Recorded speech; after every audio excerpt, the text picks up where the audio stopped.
Please sir, क्या दलितों को यहाँ भी बोलने का नहीं सर? अगर सबको 4 मिनट दे दो, मुझे दे दो। Finish in 1 minute. ये भेदभाव नहीं चलेगा दलितों के साथ। Time is 4 minute, don't waste. भाई सर, आप चेक करो, अगर सबको 4 मिनट दिए तो आप मना करो, मैं बंद कर देता हूँ उसको। क्या दलितों को सबसे आखिरी में नंबर मिलेगा और बोलने का मौका मिलेगा? क्या मजाक कर रहे हैं सर आप? नो, ये all independent people are having only 4 minutes. You take. Sir, independent में अपनी पार्टी का मेंबर हूं सर, और जीत के आया हूं सर, किसी के दया में नहीं आया। आज हम संविधान की गौरवशाली यात्रा पे बात करने के लिए चर्चा कर रहे हैं। कल से ये चर्चा चल रही है सर। मैंने बहुत सारे दोनों पक्ष के और जितने भी हमारे मेंबर है सुना सर, उनको बड़े बड़े नेता हैं सर। इसके भाग 1 में लिखा हुआ है India that is Bharat, Hindustan नहीं लिखा हुआ है सर। लेकिन सारे नेता संविधान पर चर्चा कर रहे हैं, लेकिन हिंदुस्तान ही कहेंगे, भारत कहने की हिम्मत नहीं जुटा पा रहे। ये बड़ा सवाल है सर कि क्या संविधान के हिसाब से बात रखी जा रही है।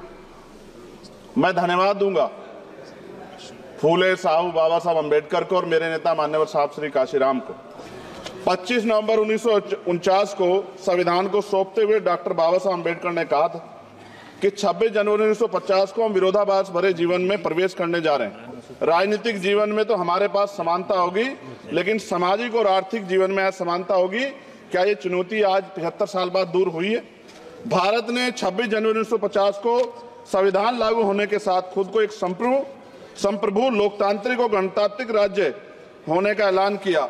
लेकिन सर, उस समय संविधान की स्थिति ये थी कि जैसे गांव का कोई आदमी, मैं 50 की बात कर रहा हूं, वो 50 साल पहले शहर में आ जाता और बड़े लोगों की महफिल में चला जाता, उस जहां वो खाना खा रहे हो, और वो टेबल पे नैपकिन को खा के जो है ये कहता कि ये तो फीका, क्योंकि वो जानता ही नहीं था, वो समझता नहीं था संविधान को, संविधान है क्या। संविधान उसके लिए महज दस्तावेज था। ये जिम्मेदारी थी राजनीतिक दलों पे कि वो संविधान को व्यवहार में लेके आते। और इसके इतने सारे आर्टिकल हैं, अगर इनको व्यवहार में लाया जाता तो मुझे लगता कि आज देश बहुत बदल गया होता। बाबा साहब ने कहा था कि लोकतंत्र भारतीय भूमि का केवल ऊपरी पोशाक है। उनके अनुसार यहाँ की संस्कृति अनिवार्य तौर पर लोकतांत्रिक है। भारत जैसे गरीब और गैर बराबरी वाले देश में संविधान के जरिए छुआछूत खत्म करना, वंचितों के लिए सकारात्मक उपाय करना, सभी वयस्कों के लिए मतदान का अधिकार देना और सबके लिए सम्मान अधिकार तय करना, ये बहुत बड़ी उपलब्धि थी सर। ये संविधान है कि आप वहां बैठे हैं और मैं यहाँ खड़ा होकर अपनी बात रख रहा हूं, और इस देश में आदिवासी महिला के तौर पे जो है राष्ट्रपति बनी है, और प्राइम मिनिस्टर तो नहीं बना, लेकिन शेड्यूल कास्ट के बड़े नेताओं को भी जो है राष्ट्रपति बनने का मौका मिला। इस संविधान की देन, अगर वोट हम पे नहीं होता तो शायद अमीर और जो राजा महाराजा खुद को मानते हैं हमारी गलियों तक नहीं आ पाते, हमारे हाल नहीं जान पाते। आजादी का मतलब सर सिर्फ अधिकार पाना भर नहीं है, इसके लिए हमारे संविधान में सरकार और नागरिकों के अधिकारों के साथ साथ उनके कर्तव्यों का विस्तार से उल्लेख किया गया है। बाबा साहब ने संविधान सभा में दिए गए भाषण में कहा था कि स्वतंत्रता आनंद का विषय है, पर अब हमें अपनी जिम्मेदारियों पर भी ध्यान देना होगा। संविधान ने सुनिश्चित किया कि रानी के पेट से राजा जन्म नहीं लेगा, वोट से नेता तैयार होगा। आर्थिक बराबरी के लिए सरकार क्या कर रही है? गरीब और गरीब हो रहा है और अमीर हो रहा है। सुबह उठते कहीं बम की धमकी मिलती, कहीं दंगे की। ये अमृत काल है सर, यह धमकी काल है।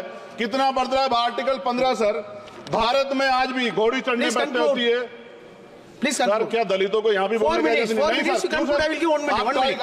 सर? अगर सबको 4 मिनट दे दो, मुझे दे दो। Finish in 1 minute. ये भेदभाव नहीं चलेगा दलितों के साथ। Time is 4 minute, don't waste.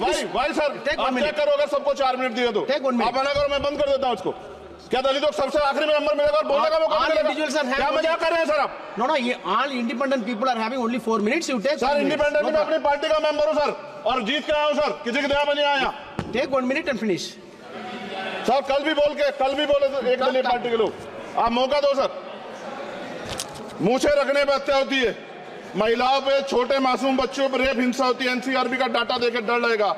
यही 1 किलोमीटर में संविधान को जलाया गया, और महाराष्ट्र के परभनी में अभी भी संविधान को नष्ट किया गया, उसकी कॉपी को।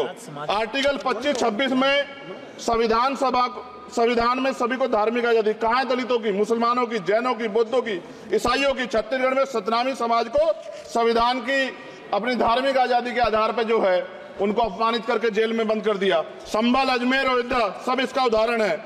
आज ये सरकार आलोचना डरती है। कितने लोग जेल में बंद है? मिरान हैदर, खालिद सैफी, उमर खालिद खान, सिफा खान, गुलफ्शा फातिमा और आजम खान साहब राजनीतिक विरोध में बंद है।